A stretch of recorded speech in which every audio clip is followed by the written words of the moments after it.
এত অল্প খরচে জামাইকে খুশি করাতে গিয়ে তো আমি নিজেই ফ্যান হয়ে গেছি। তো এইভাবে যদি জামাইকে খুশি করানো যায়, নিজেও কিন্তু খুবই আনন্দিত হওয়া যায়।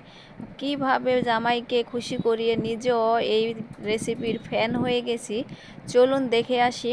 এখানে আমি 1 কাপ চিনি নিয়েছি, স্বাদ মতো লবণটা দিয়েছি, দিয়ে দিলাম 2 চামচ ইস্ট। লবণটা দিয়েছি মিষ্টিটাকে ধরে রাখার জন্য। এটাকে ভালো করে ম্যাশ করে নিতে হবে। মেশানো হয়ে গেলে 1.5 কাপ আমি আটা দিয়ে দিব। আপনারা আটার বদলে চালের গুঁড়ো ব্যবহার করতে পারেন, তবে আমার কাছে মনে হলো আমি আটা দিয়ে আজকে এই রেসিপিটা তৈরি করব, তাই বানিয়ে নিলাম। এখন দিয়ে দিলাম 1 কাপ তাল। আর এই তালের সিজনে কিন্তু কম বেশি সবার ঘরে তালটা আছে, ফ্রিজে স্টক করা। তো আমার কাছেও ফ্রিজেই ছিল। এটাকে আমি নামিয়ে নর্মাল টেম্পারে রেখে দিয়েছিলাম। এইভাবে করে এখন হাত দিয়ে ভালো করে মতে নিব। দেখেন আপুরা, একদম সহজ, মাত্র 2টি উপকরণ চিনি আর তাল দিয়ে এইভাবে জামাইকে খুশি করে নিজেও ফ্যান হয়ে গেলাম। তো আমি 30 মিনিটের জন্য রেস্টে রেখে দিয়েছিলাম। ফুলে একবারে টুম্বুস হয়ে গেছে।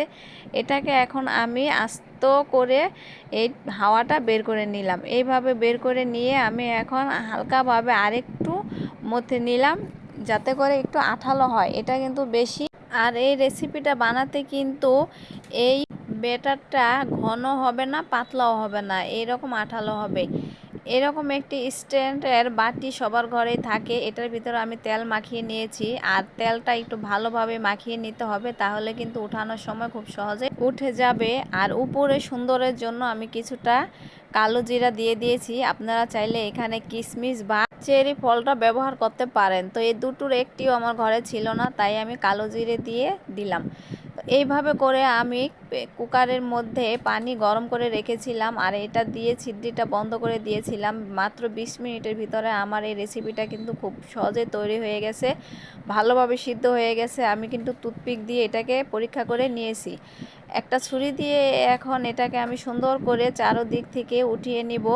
আর এইভাবে ছুরি দিয়ে চারদিক থেকে উঠিয়ে নিতে গেলে কিন্তু খুব সহজেই উঠে যায়। একটি প্লেটে এখন আমি এটাকে খুব সুন্দর করে ঢেলে নিব। দেখেন সহজেই উঠে গিয়েছে। মাশাআল্লাহ, এতটাই সুন্দর হবে আমি ভাবতেও পারিনি। তবে এই রেসিপিটা এত সহজে মাত্র 2টি উপকরণ দিয়ে বানানো যায়। আমি কিন্তু এটা আসলে ফ্যান হয়ে গেছি। আর খাবারটা খেতে এতটাই টেস্ট আর স্মোকিং ছিল, যা বলার বাহিরে। তবে এটা কিন্তু ছুরি দিয়ে কেটে আমি যে রেখেছিলাম, এতটাই ভালো লাগছিল, আর একটি ফ্লেভার আসছিল তালের। খুবই মজা হয়েছিল খেতে রেসিপিটা। আপনারা কিন্তু একদিন হলো বানিয়ে খেয়ে দেখবেন। আর দেখুন কতটাই সফট হয়েছে। তো ভালো যদি লেগে থাকে একটি লাইক, কমেন্ট, শেয়ার করে আমার এই ছোট পেজটি ফলো দিয়ে পাশে থাকবেন। আর এই রেসিপিটা একদিন হলো বানিয়ে খেয়ে দেখবেন। আল্লাহ।